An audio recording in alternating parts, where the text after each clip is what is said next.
Un cordial saludo a los estudiantes que se encuentran aquí ya conectados el día de hoy, 12 de abril. Vamos a los minutos de conectividad y ya damos inicio.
Bueno, equipo, muy buenos días.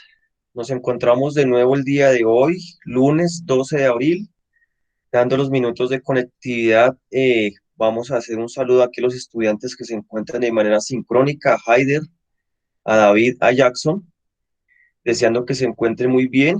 Y un saludo a los estudiantes que nos vean de manera sincrónica, pues esperando a que también vean la videoclase con el fin de ponerse en el día con los temas. Un saludo especial, ¿cómo están?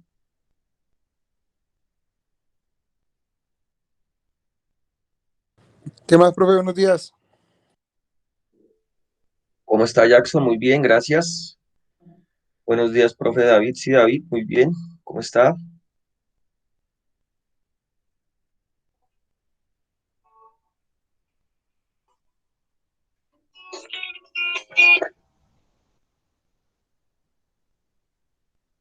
Entonces procedemos a realizar la asistencia.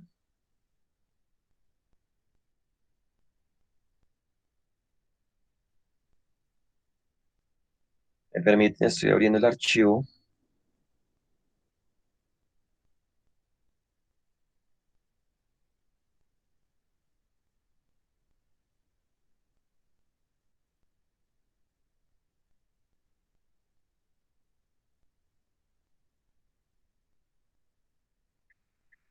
Entonces tenemos aquí conectados a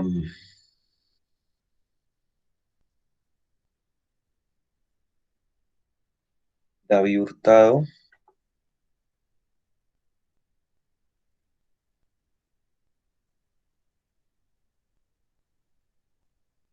David Hurtado, Jackson Murcia,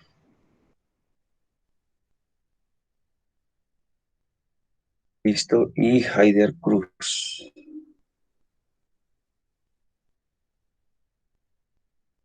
Perfecto, entonces que ya se digitó la asistencia.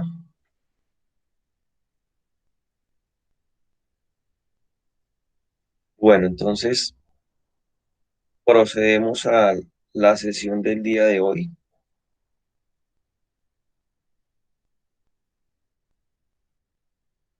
Me permito compartir pantalla. ¿Me oyen bien? ¿Me están escuchando bien? Sí, señor profe.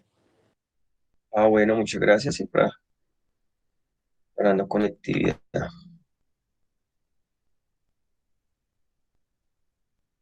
Bueno, esperemos a que se empiece a compartir la pantalla. Se está presentando ya, me imagino. Sí, señor. Bueno, listo. Entonces, el tema que vamos a abordar esta semana, el tema que vamos a tratar durante estos 2 días de esta semana va a ser el control neurológico del movimiento. El control neurológico del movimiento. ¿Listos?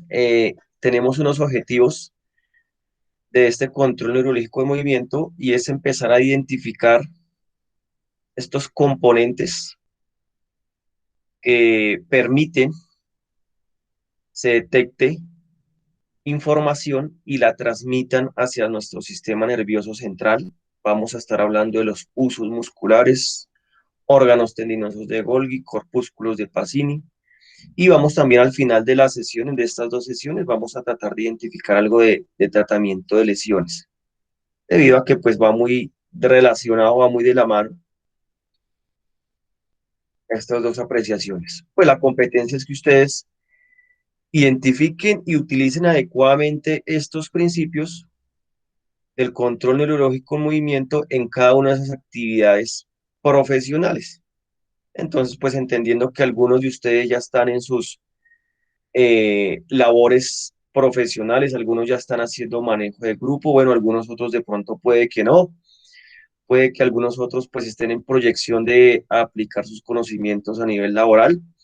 Sí es importante y recordar que no solamente para la sesión de hoy, sino que la competencia que pretendemos durante todas estas informaciones que ustedes la apliquen, que no se quede el conocimiento solo en la sesión de clase y en el parcial y en el trabajo entregable, sino que ustedes pues lo puedan promulgar y lo puedan aplicar a sus deportistas. Bueno, como introducción tenemos que este tema del control neurológico del movimiento permite realizar mayor dominio de la ejecución motriz, aumentando la propiocepción del gesto técnico y a su vez como herramienta preventiva en el tratamiento de lesiones. Mira lo importante que es el control neurológico del movimiento.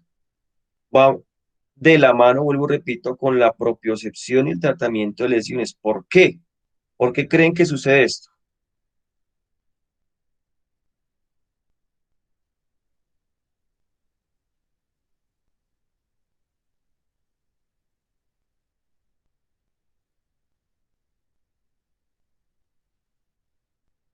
¿Quién de pronto aporta?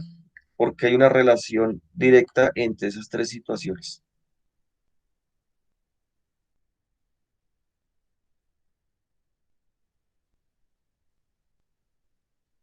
Profe, quizás porque cuando el cuerpo realiza pues un movimiento y hay digamos una velocidad, una aceleración, desaceleración, digamos al realizar, se me ocurre el movimiento de la mano, también va a haber una carga y pues digamos que ahí con ello lo relaciono en ese tratamiento de lesiones, ¿no?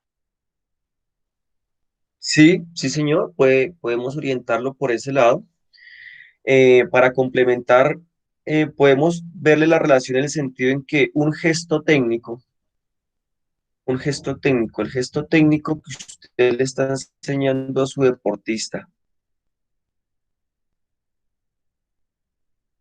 es la repetición, es la mejor repetición que usted le pueda conseguir a ese sujeto frente a un modelo ya establecido. Voy a hacer un ejemplo. Eh, si usted, que es de fútbol o el levantamiento de pesas, de pronto desea que su deportista coja un buen pase con borde interno con su pie derecho, o quiere que coja bien la posición de la arrancada, del arranque, el posición del arranque en su posición inicial con su buena flexión de rodilla, de cadera, su agarre en pronación a la barra. Es un modelo que ya está establecido, ¿cierto? Cuando me refiero a un modelo que ya está establecido, quiere decir que ya hay un conducto, ya hay un parámetro a seguir. Entonces, la posición del pie de base, hablando del pase del borde interno, la posición del pie de base al lado del balón, cerca al balón, golpe, identificación del borde interno de su pie, de su arco interno, dónde le va a pegar exactamente al balón para que el balón pues asimismo le siga ese movimiento o en el movimiento del arranque de las pesas, como por ejemplo,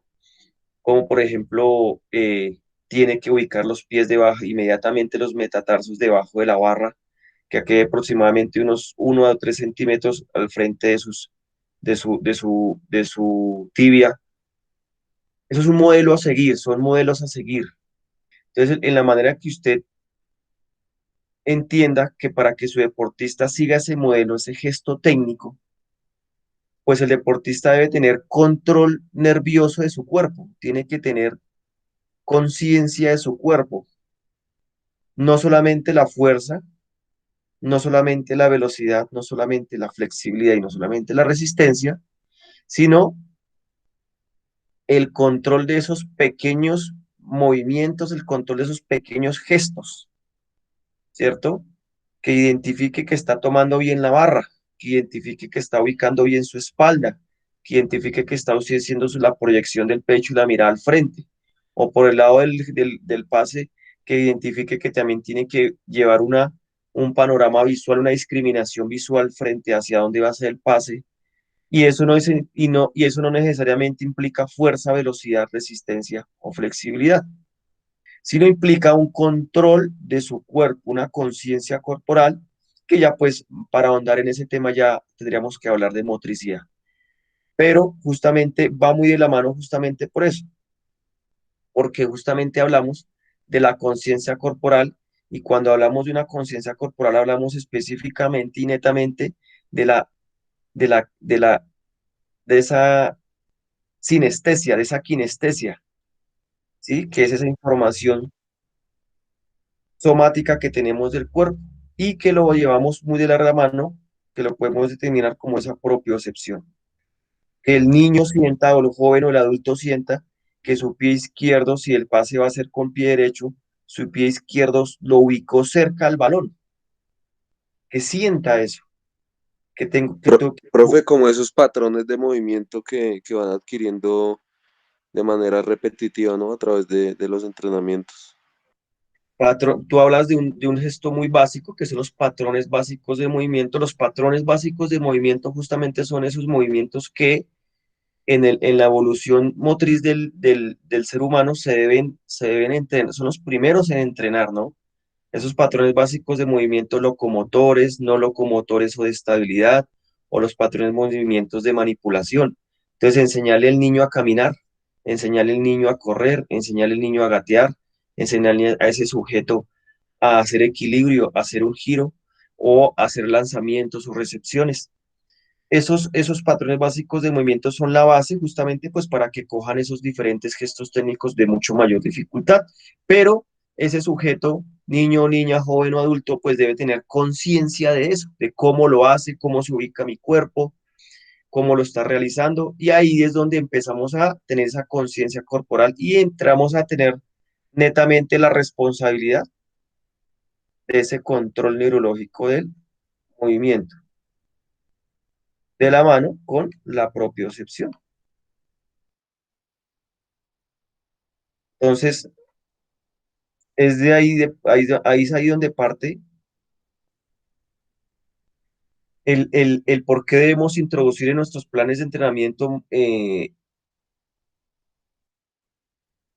debemos entender y dosificar, no solamente que su plan de entrenamiento se enfoque en la fuerza, se enfoque en la resistencia, se enfoque en esas capacidades condicionales, sino también que le demos la importancia a la parte técnica, a la parte de propiocepción, a la parte del control. Entonces, es ese juego que ustedes siempre deben tener y darle importancia.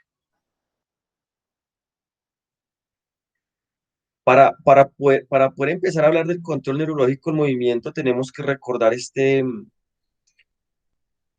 término que tenemos ahí en pantalla, el cual se denomina tono muscular. ¿Qué recuerdan que es el tono muscular?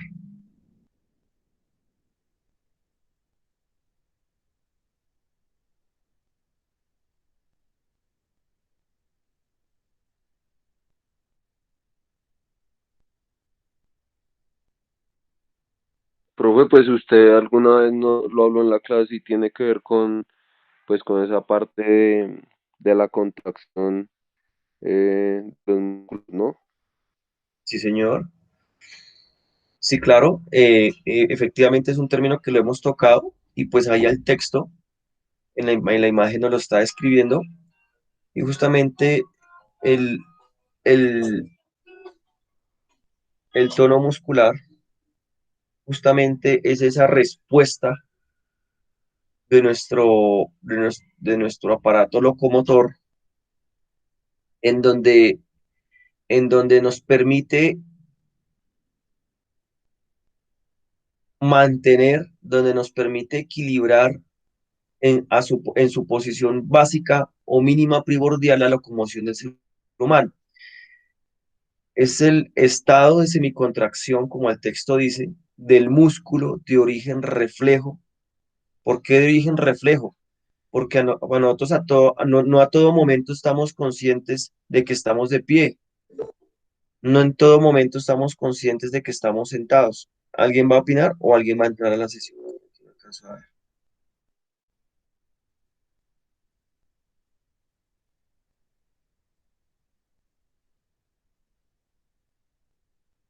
De manera inconsciente muchas veces, ¿no, profe? O sea, se vuelve eso tan Exactamente, repetitivo que se vuelve inconsciente para, pues, en este caso para nuestro cerebro. justamente, efectivamente, el término más adecuado, el, el término más adecuado es de origen reflejo, de origen reflejo. Puede que no seamos muy conscientes de ello, pero sí de origen reflejo nuestro sistema nervioso central lo está. activando. Entonces, ese tono muscular constituye la base sobre la cual va a tener lugar cualquier acto motor, sea simple o complejo. Entonces, por ejemplo, si tenemos a nuestros chicos o nuestros deportistas en nuestra sesión de entrenamiento, eh, lo mínimo que ellos deben estar para iniciar su ejercicio es estar de pie o estar en una posición de atención. Ahí ya están teniendo una contracción mínima para poder estar de pie. Eso es lo que le llamamos el tono muscular, es ese acto reflejo en la cual permite que nuestro cuerpo por lo menos esté erguido, esté estable, esté de pie. Y esa va a ser la base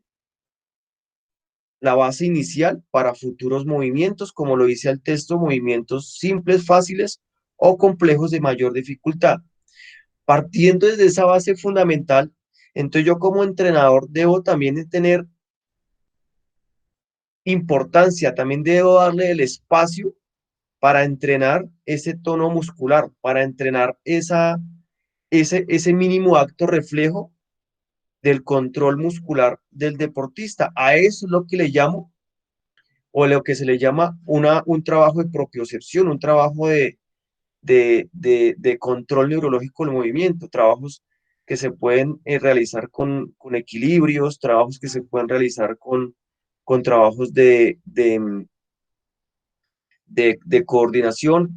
Ya entraríamos a revisar los mecanismos de cómo entrenar estos patrones de neurológicos del movimiento. Por lo general, y la mayoría de las veces se hace con trabajo de propiocepción, equilibrios, fuerzas estáticas, trabajos con el propio peso del cuerpo. ¿Eso qué nos va a permitir? Primero,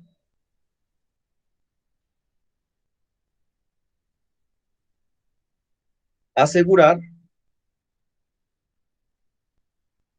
la postura dinámica en función del gesto que se va a realizar. Repito, nos va a asegurar la postura dinámica en función del gesto que se va a realizar. Me explico.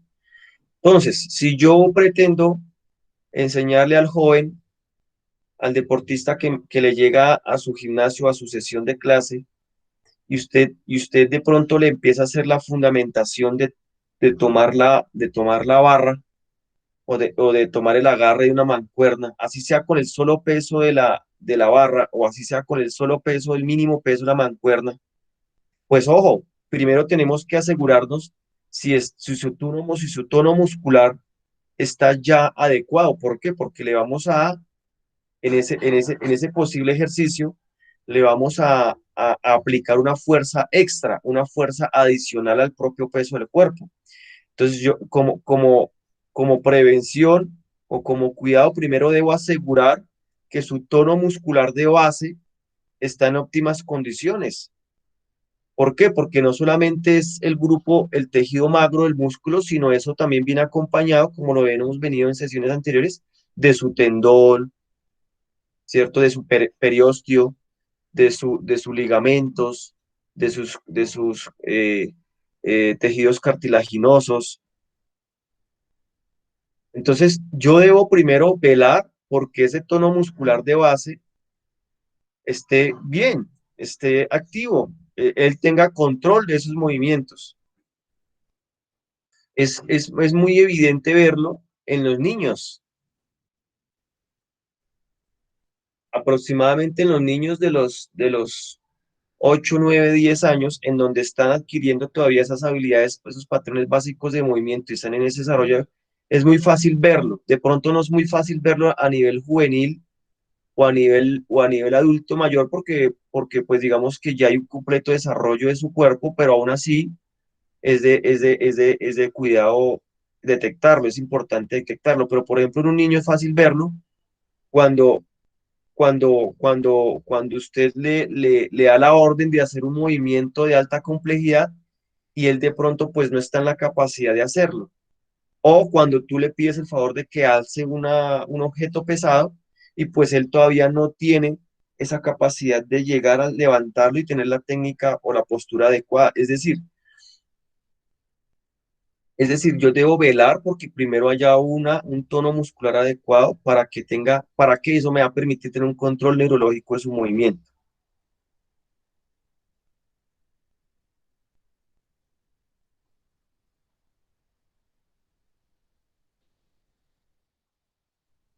Dos, nos va a permitir que el desarrollo eficaz del movimiento a través de la influencia en los centros nerviosos superiores sobre el circuito básico reflejo. Claro, es justamente lo que estamos hablando. Al tener ya un dominio sobre su sistema nervioso central y periférico, con esos trabajos de propiocepción y de conciencia corporal, pues va a hacer usted que ese movimiento mucho más complejo se le facilite. La técnica que usted le vaya a enseñar se le facilita. Y tercero, va a asegurar el comienzo y mantenimiento del acto motor. Va a asegurar el comienzo y mantenimiento del acto motor. Cuando se habla del comienzo y mantenimiento, se habla de que va a tener de manera exitosa un proceso de enseñanza-aprendizaje de la técnica, tanto cuando usted le empieza a dar la instrucción y el ejemplo, hasta cuando él ya termina dominando la técnica, y que no por una falta de esa conciencia, de ese control neurológico del movimiento, en plena enseñanza de la técnica se me lesione. En plena enseñanza de la técnica se me doble un tobillo porque de pronto no tuvo una propiocepción correcta en los tobillos. O en plena enseñanza en esas sesiones de la técnica, tome un gesto motor, tome una técnica incorrecta por la falta de esa conciencia, de ese control sobre el músculo.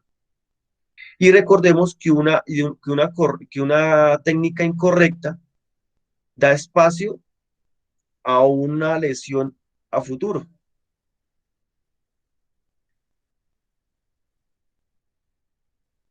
¿Claro está ahí?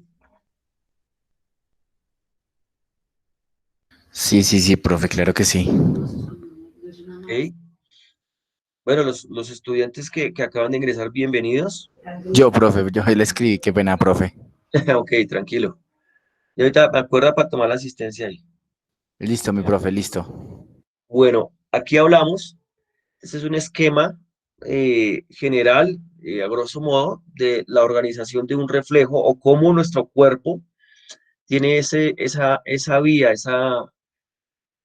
cómo se comporta esa información de nuestros movimientos, hablándolo neurológicamente. Tenemos, le podemos dar inicio desde cualquiera de los cuatro puntos o cualquiera de las cuatro fases que tenemos allí, pero pues lo quiero empezar desde esta. Vamos a tener una acción refleja.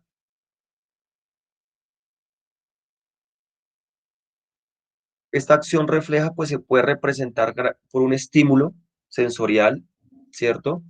Que de pronto una pelota que le va a llegar a la cara y usted va a tener que esquivarlo, o una orden de su instructor para que el deportista tenga que ejecutarlo.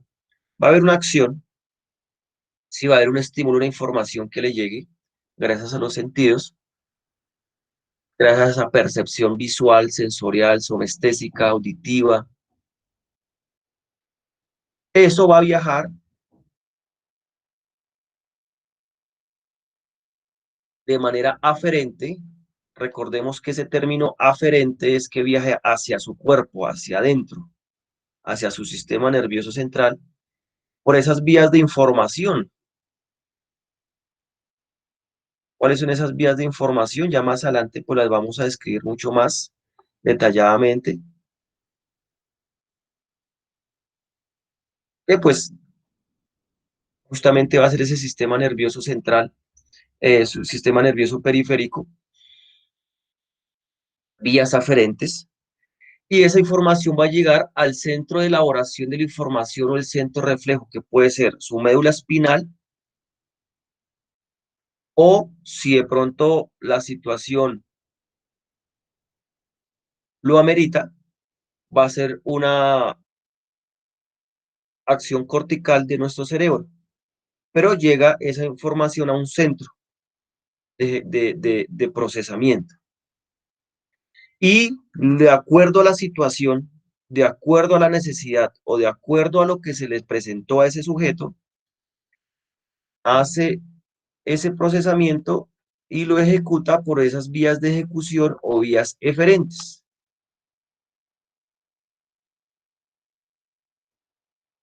Y allí es donde se visualiza de manera motriz ese acto reflejo o esa acción refleja. Y va a ser un patrón, va a ser un mecanismo que en constante situación se va a seguir dando. Un estímulo externo, una orden, una información aferente, un procesamiento a nivel médula o a nivel cerebral y una ejecución motriz, que se va a convertir de nuevo en una acción refleja. ¿Vale?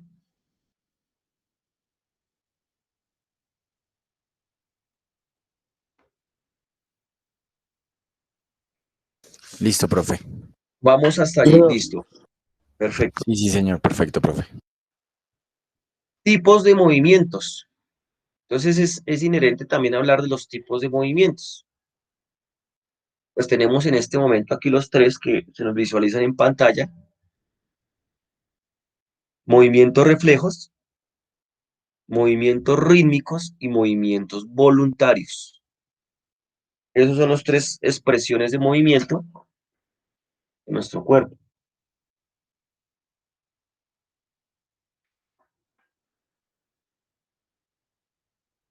hablándolo neurológicamente. Movimientos reflejos son respuestas estereotipadas y de corta latencia ante un estímulo sensorial. Ocurren de forma inesperada y se producen de manera automática. Repito, son respuestas estereotipadas y de corta latencia ante un estímulo sensorial. Ocurren de forma inesperada y se producen de manera automática. Entonces, el ejemplo que les mencioné hace un momento, cuando el sujeto visualiza que va un balón hacia su cara o hacia su rostro, pues, primera situación, información sensorial, percepción visual, discriminación visual, objeto se aproxima con cierta velocidad y cierto ángulo de proyección hacia su rostro, el cual pues de manera estereotipada va a entender que va a ser peligroso para su cara, para su rostro. De corta latencia, ante un estímulo de corta latencia, el sujeto no va a pensarlo 1, 2, 3 minutos a decidir me quito o no me quito. Simplemente su respuesta refleja va a decir de forma inesperada y de manera automática, su acto reflejo va a ser cerrar los ojos, esquivar la cara o agacharse o hacerse a un lado o a poner las manos, ¿cierto?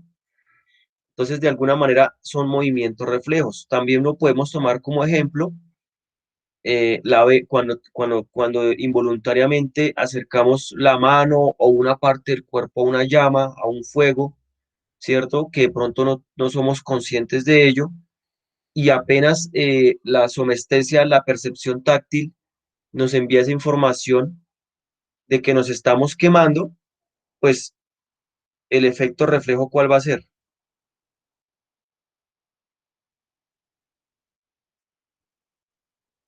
Pues quitar la mano, ¿no? Pues quitar la mano, ese no lo va a pensar, no lo vamos a pensar 1, 2, 3 minutos o vamos a pensarlo media hora, ¿será que quito la mano? No, pues obviamente es un acto reflejo importante.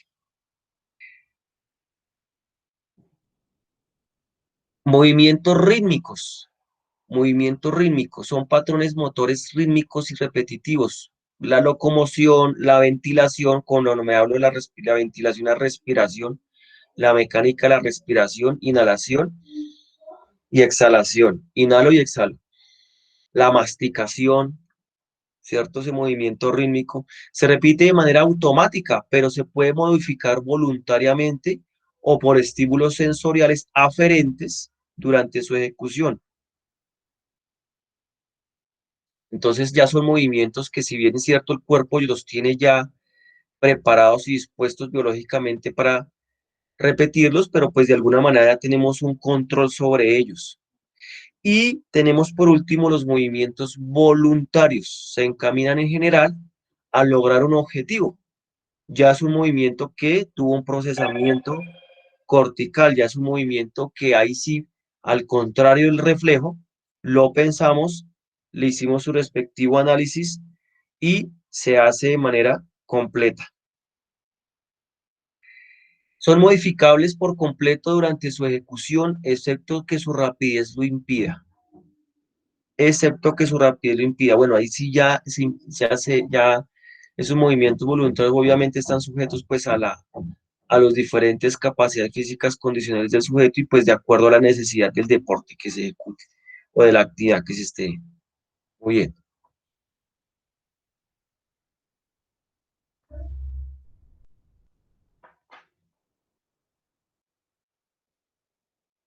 Vamos hasta el equipo, ¿me escuchan? ¿Me ven bien? ¿Cómo vamos de conectividad? Bien, sí, señor. Bien, bien, bien, mi profe, claro y Ah, fuerte. listo. Vale. Siguiendo con este tema, aquí tenemos este esquemita práctico, sencillo, en la cual nos va a identificar cuáles son las fases de la actividad motora voluntaria. Fases de la actividad motora voluntaria. Tenemos tres fases. Fase 1, plan motor. Fase 2, el programa motor. Fase 3, la ejecución del programa motor. Repito, plan motor como fase 1, programa motor fase 2 y la ejecución del programa motor. Vamos a mirar cada una de ellas a ver qué es lo que nuestro sistema nervioso es lo que hace para ese motor. Aquí lo que estamos es descubriendo no, pues eso, aquí no estamos descubriendo la gomojada, sino aquí estamos es recordando y detectando cómo es que nuestro cuerpo neurológicamente funciona para el movimiento. Plan motor. ¿Cómo se establece quiénes intervienen ahí? Dentro del plan motor, lo que se hace es generar los objetivos del movimiento en respuesta a una motivación o a la información sensorial. Este plan motor, por ejemplo, es cuando su deportista está escuchando lo que usted como entrenador le está indicando. Repito, este plan motor puede ser ese procesamiento cerebral de su deportista a la instrucción que usted le está dando. Porque el niño, joven o adulto, a medida que usted le va explicando el objetivo, el ejercicio como tal, cómo debe hacer el ejercicio, la distancia que debe recorrer, el desplazamiento que debe hacer o la manera que debe agarrar tal elemento, ahí ya se está ejecutando un plan motor debido a esa información que usted le está dando. En este caso, información verbal, puede ser una información visual, puede ser una información eh, al tacto, ¿sí? Ya hay un plan motor, empieza a generarse un objetivo de cómo poder realizar ese movimiento, más todavía no está haciendo un procesamiento de cómo lo va a hacer. Sí lo está ya planeando, más no todavía tiene el exacto cómo lo va a hacer. ¿Quiénes intervienen ahí?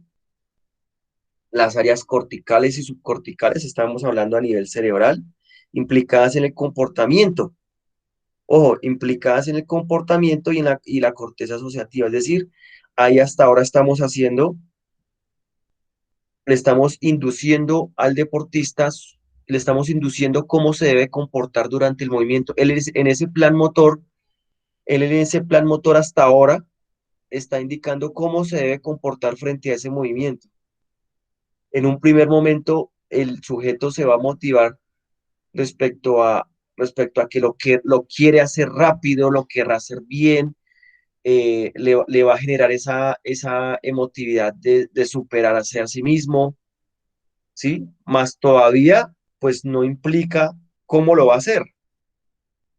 Mientras que en el programa motor, ya después de que recibió esa señal, ya después de que recibió esa instrucción de su entrenador y ya empezó a generar esa motivación intrínseca y a querer de hacerlo de la mejor manera, dentro del programa motor ya va, ya va a diseñar y ya va a empezar va a empezar a diseñar cómo va a mover su cuerpo, qué patrón de movimiento va a utilizar para lograr ese objetivo que está visualizando. ¿Me hago entender?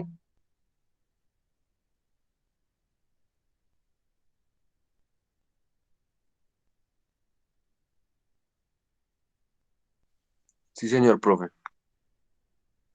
Es ahí donde, claro, cuando ya ese deportista pues empieza a aterrizar, hablemoslo palabras más casi, empieza a aterrizar ese ideal mental que tiene, pues ya empieza a nivel neurológico a empezar a seleccionar los músculos que va a utilizar, a determinar esa secuencia de activación, qué orden va a darle a su cuerpo, qué fuerza va a empezar a imprimirle, la dirección, va a darle inicio y finalización a esa contracción. Ya va a empezar a darle una estructura a ese orden al cuerpo y esa estructura, ese control de parámetros son los que le van a dar forma a ese movimiento. Entonces, ese control de parámetros son la duración, la trayectoria, la amplitud, la velocidad, de cómo va a ser el movimiento. ¿Quiénes intervienen allí? Igualmente corteza asociativa, porque pues justamente está llevando o está conduciendo un comportamiento, pero ya empieza a involucrarse la corteza motora, áreas premotoras, ¿cierto? Ya empezamos a inervar o ya el cerebro empieza a hacer ese conducto de información y empieza a activar la corteza motora, premotoras, tálamo ventrolateral y ganglios basales y el cerebro. ¿Por qué tálamo ventrolateral y por qué ganglios basales? Porque por allí es que ya se empieza a enviar la información, por ahí va a empezar ya a estructurarse la información de manera eferente hacia los músculos.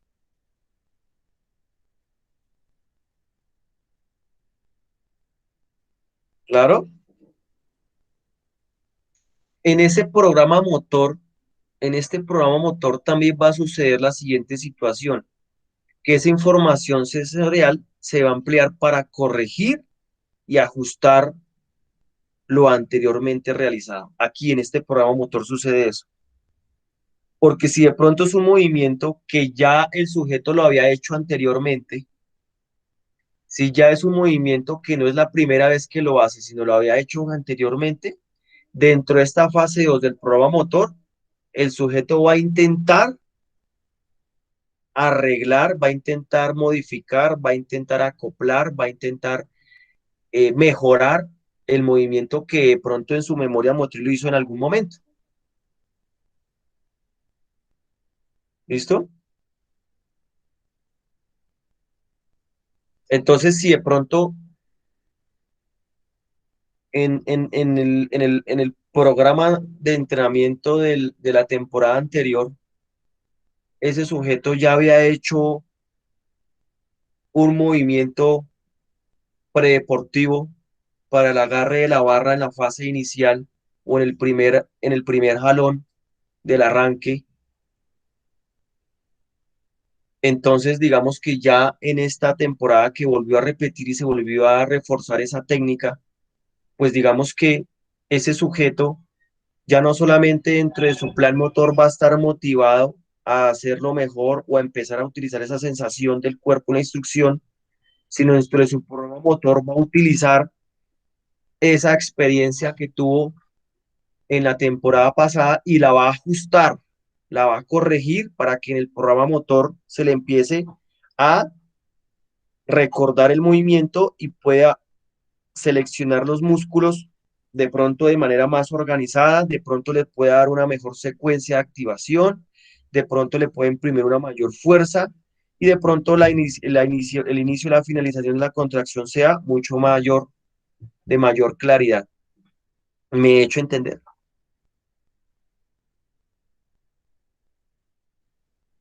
Sí, profe, sí, señor. Sí, señor profe. Y ya como tercera fase, tenemos la ejecución del programa motor.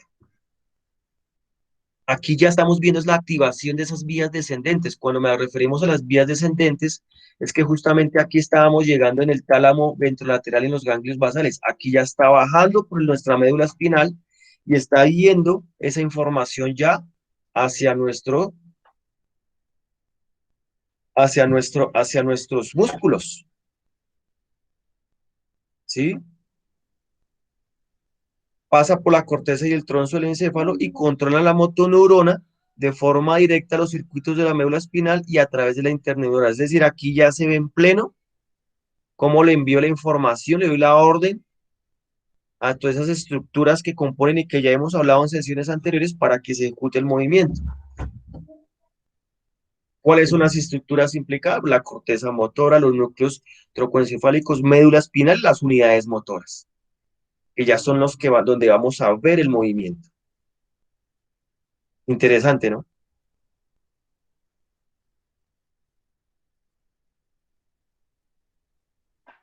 Sí, profe.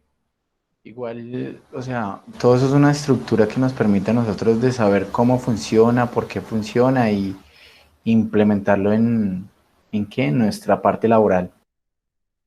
Es el deseo, es lo que siempre se desea del profesional de cultura física de la Inca, que aplique estos conocimientos Sí, y normalmente, digamos, cuando un niño o jugador o deportista, cuando simplemente no tiene así como mucha motricidad, digamos, siempre decimos, no, el niño nació así, pero hay problemas a fondo que de pronto se genera y el por cuál se pueden mejorar. me han llegado deportistas que tienen anomalías en el patrón básico de movimiento del caminar.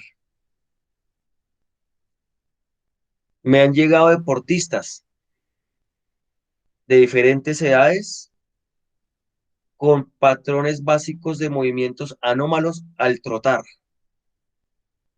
Hay personas que todavía no saben ni caminar, no saben, si no sabemos caminar, mucho menos trotar. Sí, bueno, no sé, he tenido como el error que decimos, le decimos a las personas que de pronto nacen como cascorvas, profe, no sé si Sí, sí, sí. sí, sí. Y Ok, nosotros, sí, no, bueno, es genética. ok, ok.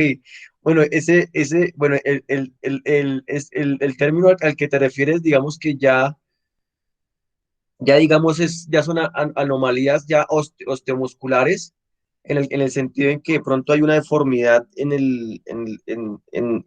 a nivel articular rodilla, tobillo, cadera, en donde pues hay un espacio bastante considerable entre rodilla y rodilla. Eso también hace parte de algunas anomalías osteomusculares de la estructura, ¿sí? Y que pues eso también permite que el movimiento no sea limpio o que el movimiento pues no sea de manera controlada y pues dificulta aún más la técnica, porque recordemos que uno de los componentes de la técnica es la eficiencia, que ¿cuál es la eficiencia? El consumo de menor gasto energético posible. Pero si el movimiento de pronto le estamos añadiendo algo más, o por el contrario le estamos ausentando una fase, hablemoslo del caminar, hablemoslo del trotar.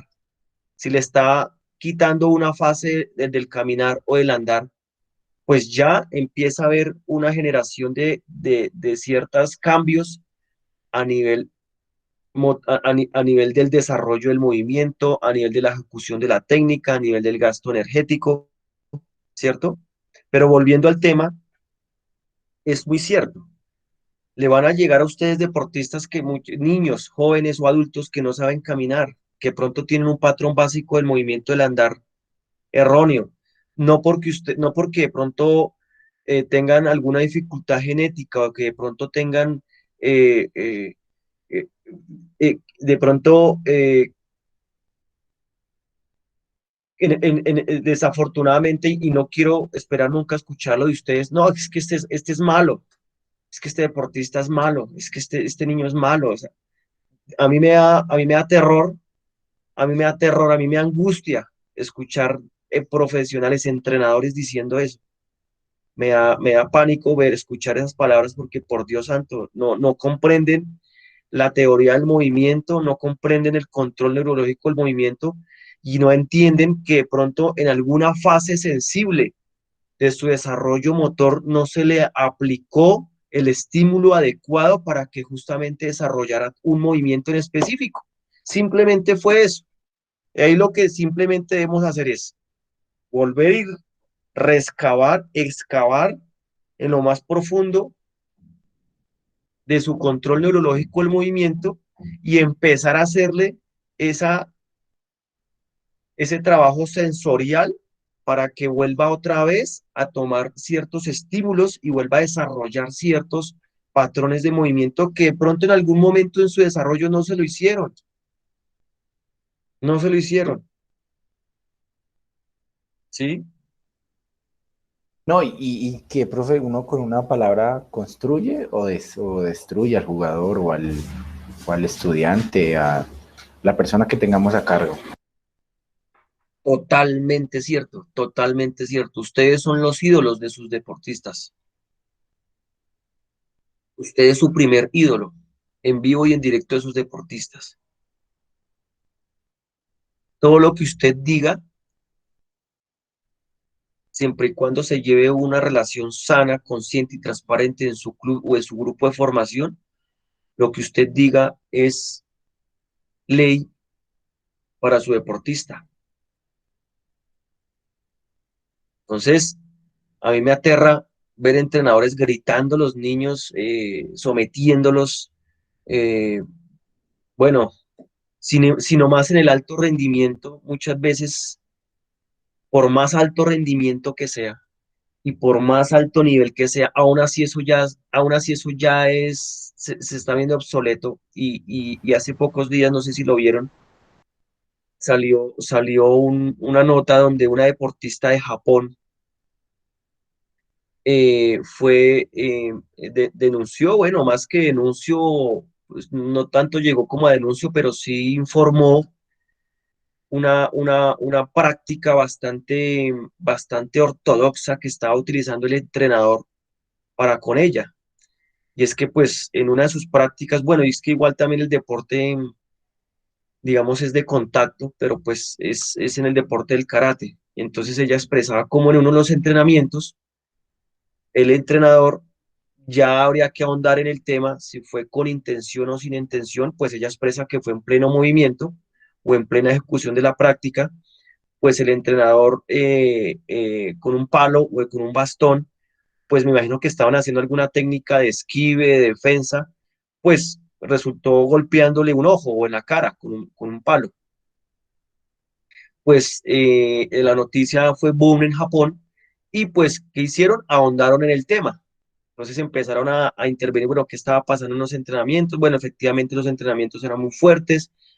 Bueno, hasta ahí pues normal, la intensidad del alto rendimiento y demás, pero oh, sorpresa, que fueron ahondando un poco más y lo que descubrieron no solamente fue que de pronto por alguna exigencia de pronto fue golpeada la deportista con el rostro con el palo porque pudo haber sido parte del entrenamiento, sino que descubrieron que también el entrenador ya estaba sometiendo de manera agresiva, verbalmente, psicológicamente, estaba presionando de una manera absurda a esa deportista.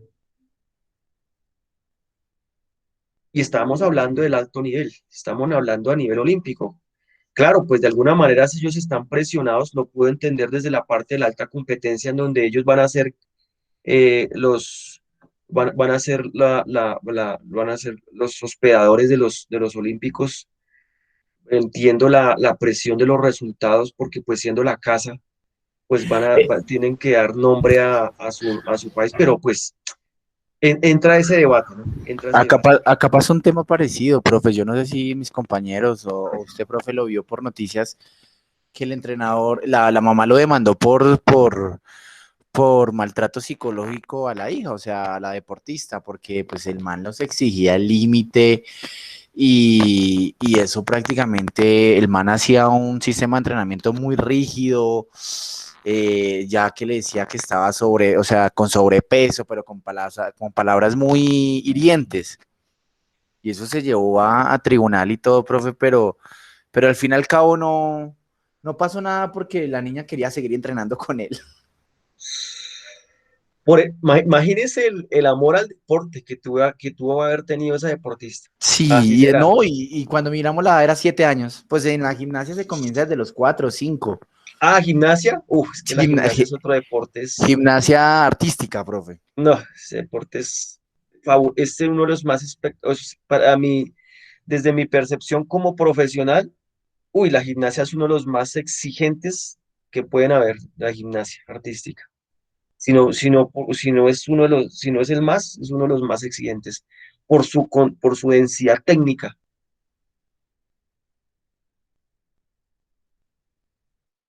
Sí, Sí, es, sí.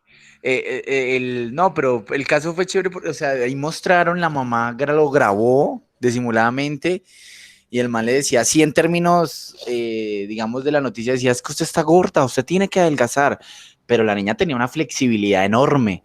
Le decía, usted está gorda porque yo quiero que usted esté en alta competición, pero pues obviamente uno como papá ver eso no. es feo, horrible.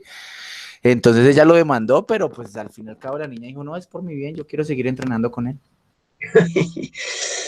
Bueno, hay dos situaciones ahí. Primero, lo interno y lo externo. Dentro de lo interno, pues desde la perspectiva de la deportista, bueno, un amor muy interesante al deporte y a lo que de pronto ella desea. Segundo, desde lo interno, este señor habría que mirar el profesionalismo, porque pues si bien es cierto, yo puedo exigirle a un deportista, pero puedo exigirle desde ciertas estrategias comportamentales que me puede dar la psicología deportiva, que me puede dar otras herramientas que le puedo ayudar, porque sí tiene que haber una presión de mejora, sí tiene que haber una presión para justamente un nivel de exigencia para justamente un resultado, pero hombre, hay estrategias, hay pedagogías ahí, justamente por eso existe la psicología deportiva en la que me va a evaluar el comportamiento de ese deportista y dentro del comportamiento de ese deportista yo puedo utilizar algunos test, algunos trabajos, bueno, eso hay una infinidad de baterías para eso y empezar a aplicar unas cosas, pero yo llegar a decirle gordo a mi deportista o yo decirle gorda a mi deportista, hágame el bendito favor, eso no son palabras que no corresponden a un profesional, ¿sí?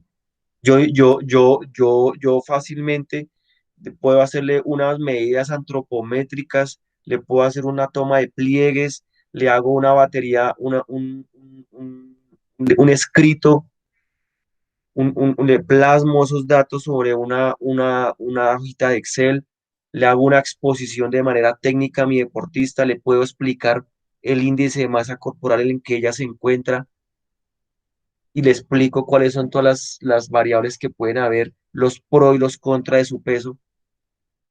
Eso es una forma en donde yo le digo a mi deportista, oye, no, mire, ella misma se va a dar la respuesta. Pero yo venía a decirle ese tipo de cosas, no, eso es difícil, o sea, no, y espero que nunca lo hagamos por Dios santísimo. Y a No, nivel profe, no, no, externo, no. sí, por favor, ¿no? Les recomiendo. No, por algo estamos acá, profe. Ok, ok.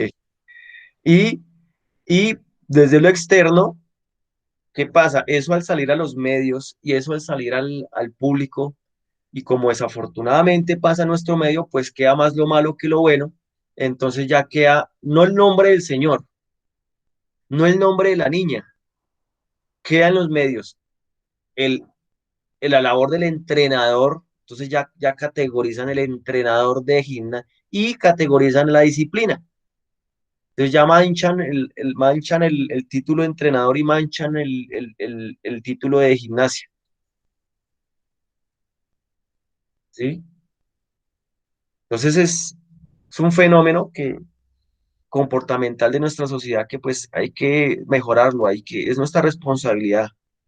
Y como tú lo acabas de decir, pues es que estamos aquí debatiendo, expresando todos esos conocimientos para justamente salir allá al ruedo y dar transformar, ser transformadores de nuestra sociedad por medio de por sí, uno de los objetivos de la Organización Mundial de la Salud es justamente la mejora del bienestar del ser humano por medio de qué? Por medio de la actividad física. Hay que hacerlo comprender a nuestra sociedad. Pero eso no vamos a pelear contra el mundo. Simplemente el hecho de que cada uno de ustedes, los que estamos aquí reunidos en esta sesión de hoy, lo hagamos y lo apliquemos frente a los que nos rodean es más que suficiente. Porque pues ya tampoco es de que formemos activistas y entonces ya salgamos a las calles. No, no, no, no, no. Simple hecho de que lo apliquemos hacia nuestras vidas y hacia los que nos rodean, nuestros familiares, nuestros propios deportistas, nuestros padres de familia que tenemos. Listo. Con que el hecho de que cada uno de nosotros hagamos el trabajo bien, ya se empieza a generar un fenómeno.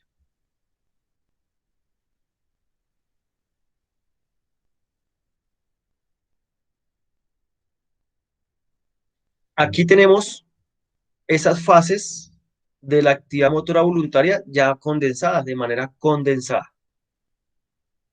En la parte superior podemos ver el plan motor, en donde justamente las áreas corticales y subcorticales hacen ese proceso de motivación, de inicio, de percepción de la información, de generar la voluntad de querer hacer el movimiento de la mejor manera. Seguido pasa la corteza cerebral asociativa, que pues hace parte del comportamiento, y pasa al programa motor, en donde ya vamos a seleccionar qué músculos, a seleccionar la velocidad, la intensidad, la frecuencia, la secuencia de cómo lo vamos a hacer, en la cual pues están implicados los ganglios basales, el cerebelo, tálamo, corteza premotora, y en la parte inferior ya tenemos la ejecución motora como tal, que pues es la corteza motora, pasa la información ya después de procesarla en nuestro plan y programa motor, pasa a la corteza motora, sigue al tronco del encéfalo, médula espinal y a nuestros músculos, todo por medio de esas vías aferentes.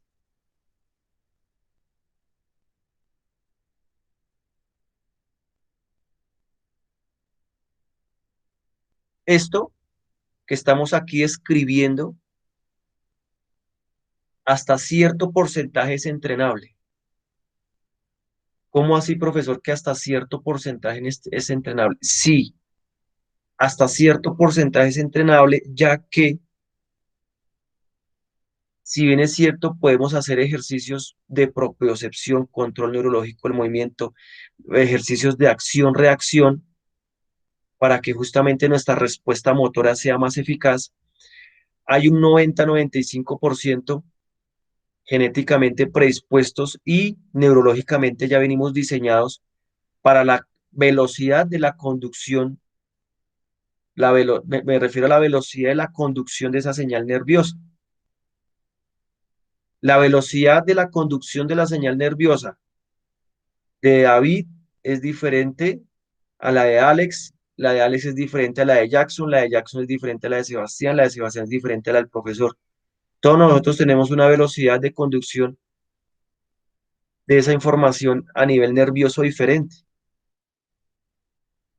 pero estamos hablando de unos porcentajes muy mínimos y eso se compensa con justamente el entrenamiento de acción-reacción, entrenamientos de agilidad, entrenamientos de acción-reacción por estímulo visual, acción-reacción, estímulo auditivo, acción-reacción, estímulo al tacto. Eso se compensa también con trabajos de tono muscular para velocidad rápida, trabajos de fuerza-potencia, todo de acuerdo a la necesidad del ejercicio.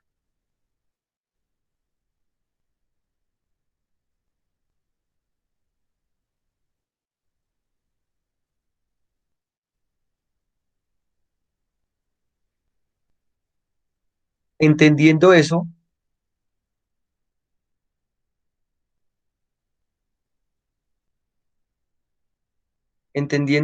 vamos ahora a continuar aquí a revisar los modelos de control del sistema nervioso central.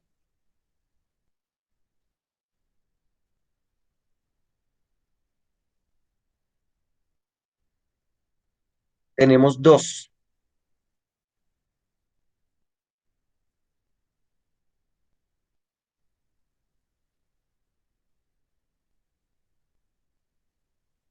control por retroalimentación o retroacción,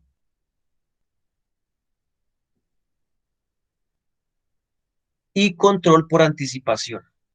Es decir, aquí vamos a encontrar los modelos de cómo nuestro sistema nervioso responde a ejecutar movimientos de acuerdo a estas dos situaciones, retroalimentación y anticipación. ¿Cómo así, profesor? Vamos a mirar el control por retroalimentación. El sistema nervioso central, es decir, cerebro, médula espinal, utilizan información aferente sensorial, es decir, la que recibimos de manera externa, para corregir las señales de salida. Para corregir las señales de salida. Mientras que el control por anticipación nos está diciendo que nuestro sistema nervioso central, es decir, cerebro y médula espinal, emplea la información aferente para predecir. Aquí ya vamos a predecir, ¿cierto? Los cambios inmediatos en el medio y basado en la experiencia previa efectuada. Y es el ejemplo que yo les daba de que si en la temporada pasada de pronto yo les hice una conducción, un ejercicio de pase con pie derecho o de agarre de la barra en pronación para la fase inicial del levantamiento de pesas, y esta temporada lo repetí para reforzar la técnica, pues él va a tener esa memoria motriz para justamente corregir. Para entenderlo mucho mejor, tenemos estas dos gráficas. Uy, profe, pero esas gráficas se ven como si tuviéramos un plano de circuitos en nuestro cuerpo, pero justamente nuestro cuerpo responde así. Nuestro cuerpo responde así. El escenario A corresponde al control por retroalimentación. Entonces vamos a escribir este cuadro.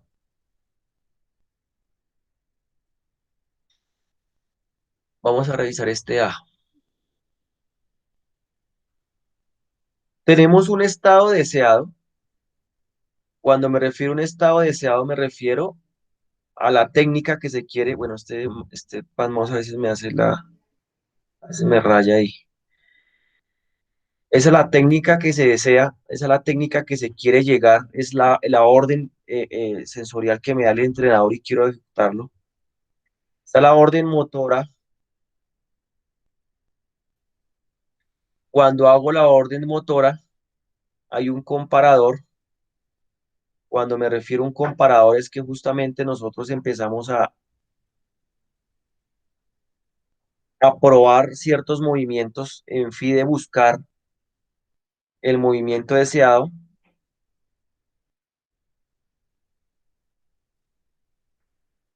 Controlo el movimiento y por medio de los músculos efectores, o sea, justamente los músculos que inervo, hago el movimiento, llego a un estado conseguido, es decir, ejecuté el movimiento.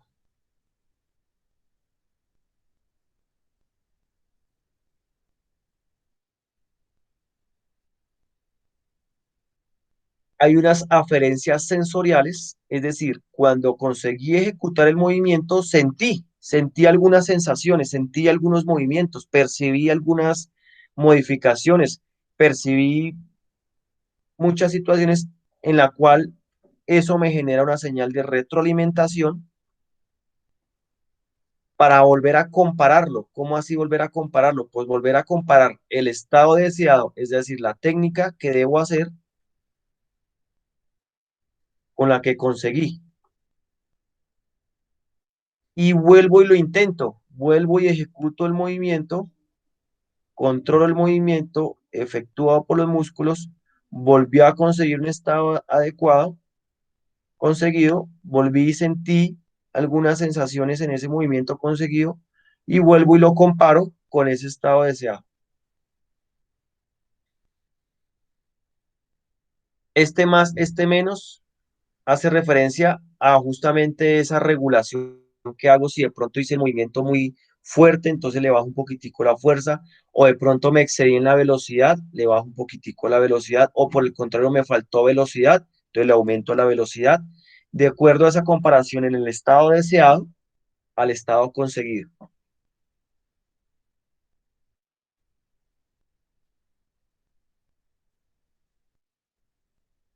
Y aquí abajo pues tenemos la otra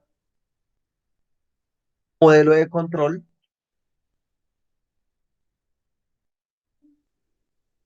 y es que este estado modelo de control que habla de anticipación,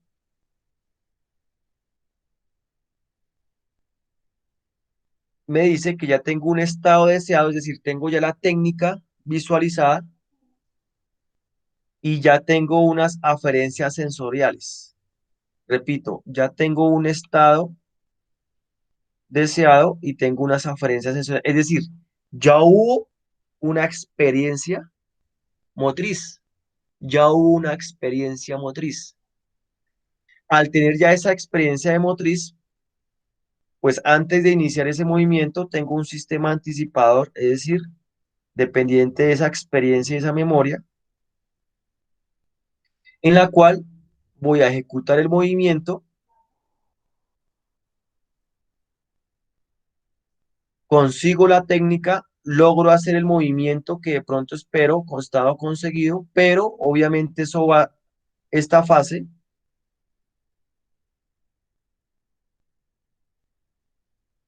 se repite con ese estado A, que es el de retroacción o el de retroalimentación. La diferencia es que en el estado B ya tengo yo un historial. En el estado B yo ya tengo un historial motriz en la cual me va a predecir, me va a permitir anticiparme al movimiento. Esos dos son los dos situaciones de control de movimiento. Repito, un control por retroalimentación y un control por anticipación, en la cual el control por anticipación hace parte también en una sección el control por retroalimentación.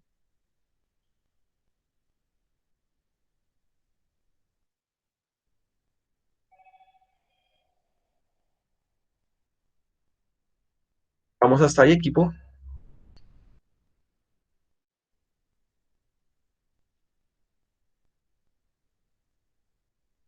Sí, mi profe, sí, señor. Aquí, por ejemplo, Ahí en la vamos. gráfica, vale, aquí en la gráfica, por ejemplo, tenemos cómo esas señales se comportan en nuestro cerebro.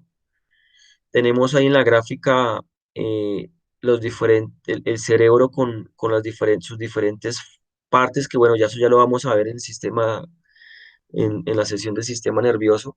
Aquí tenemos el lóbulo temporal, el occipital, prefrontal o frontal, lóbulo parietal.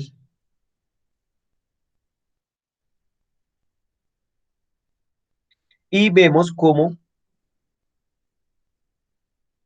en esta lóbulo, tanto en el lóbulo temporal como en el parietal, vemos que hay una percepción, una recepción de la información, de la percepción visual, percepción auditiva y percepción del espacio y localización de las extremidades. Es decir, en esta zona del cerebro, mire que tenemos estas tres percepciones que recibimos de el exterior. Nuestro cerebro es un órgano específico y altamente cualificado en la cual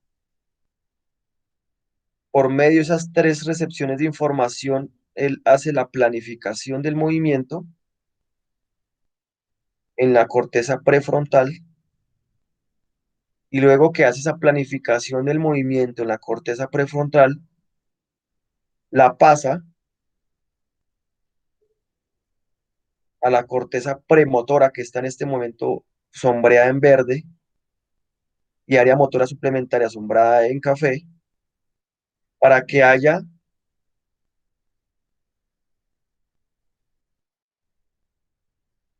una ejecución futura a los músculos, no sin antes pasar por la corteza motora primaria. Es decir, que aquí prácticamente estamos describiendo de manera cerebral estas tres fases: el plan, el programa y la ejecución del programa. Podemos decir que aquí estamos viendo el plan, aquí estamos viendo el programa, y cuando ya de la corteza motora primaria pasa a a los movimientos del músculo, estamos hablando de la ejecución.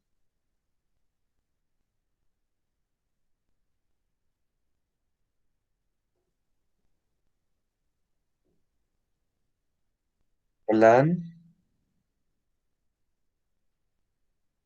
programa y ejecución.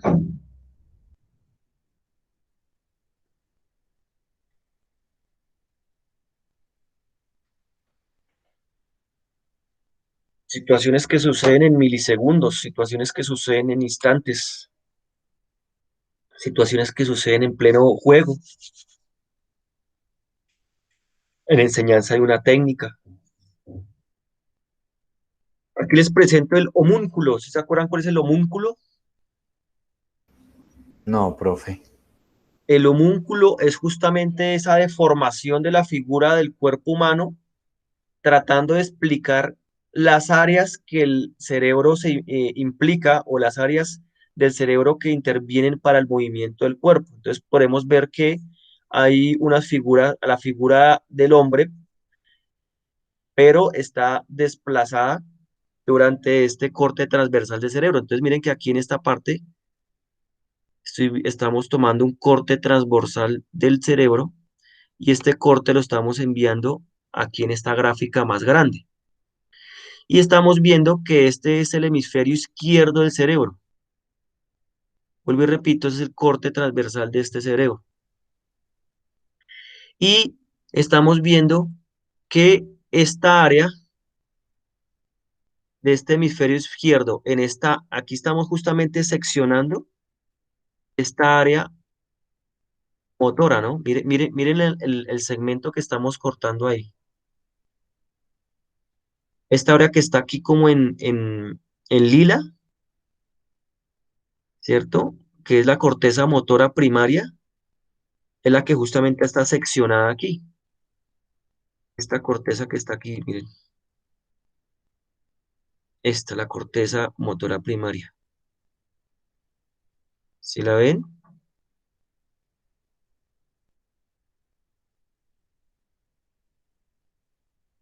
Ay, mira, puse azul y rojo. Esa corteza motora primaria es la que vemos aquí. Entonces, ¿qué es lo que nos quiere decir el homúnculo? Que esta sección que estoy aquí rayando, esta pequeña porción, es la que nos controla los dedos de los pies.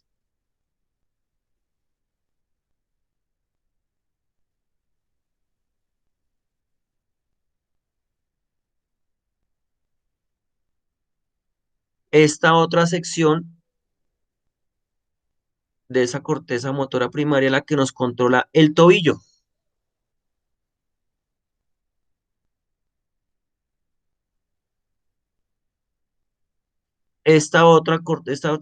Una porción un poco más arriba del cerebro de esa corteza motora primaria nos controla la rodilla.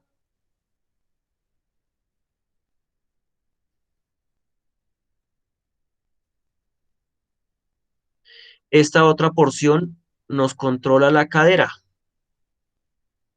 Esta otra porción nos controla el abdomen.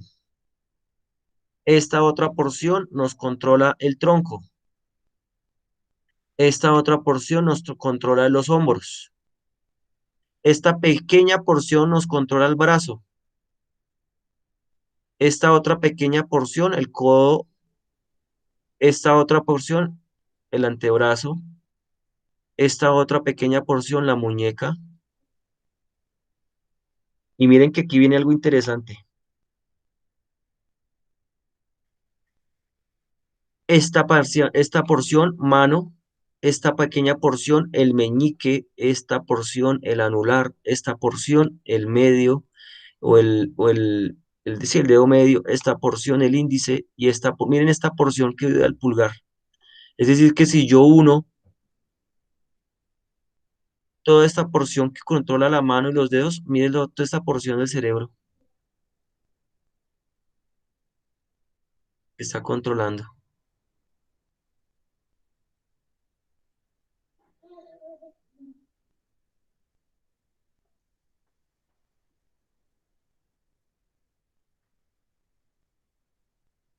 Esta porción, el cuello, y aquí llega otra parte interesante.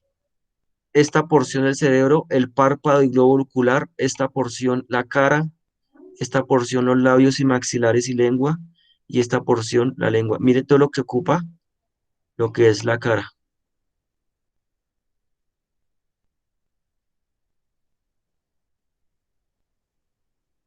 Y aquí la deglución. ¿Qué pudieron observar de ese homúnculo de la corteza motora primaria?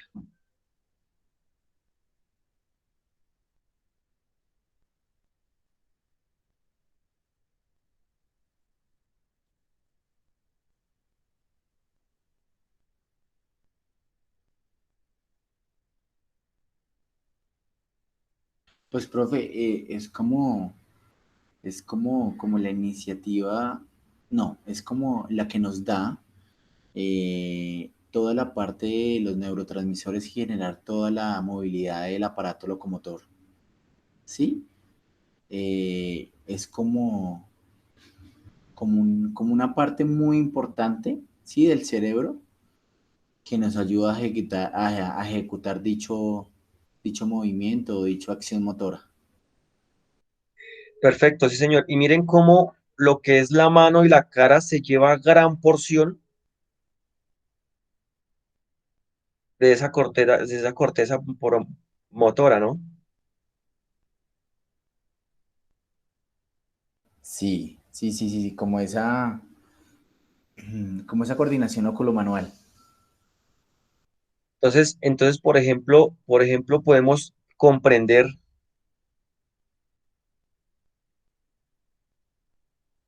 cómo los movimientos de la mano y de la cara son altamente especializados para el cerebro.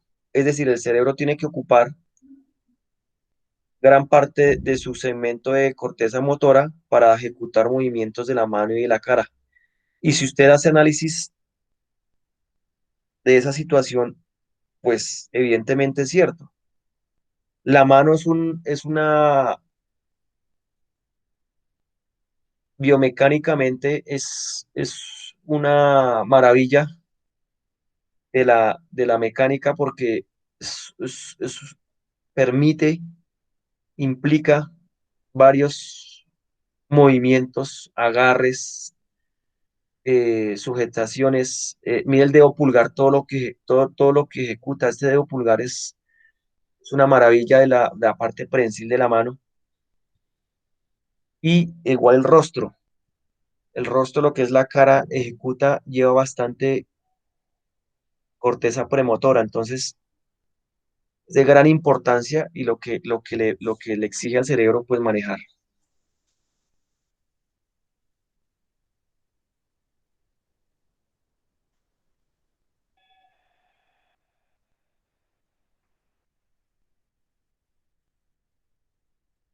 ¿Listo, equipo?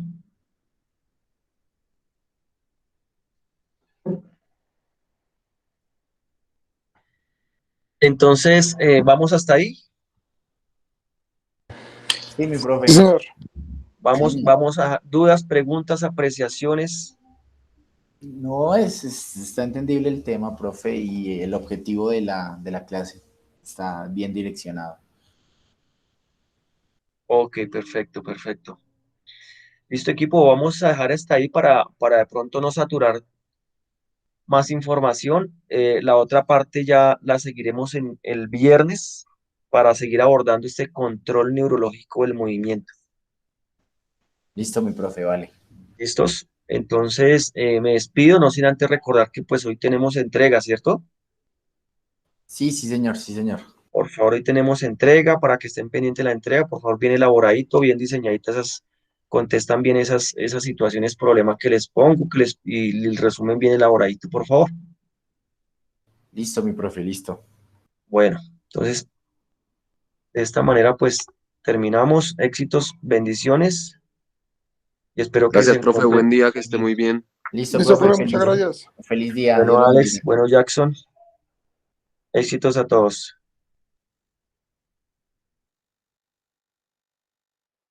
Listo, gracias, profe, hasta luego. Listo, Haider, muy bien, éxitos.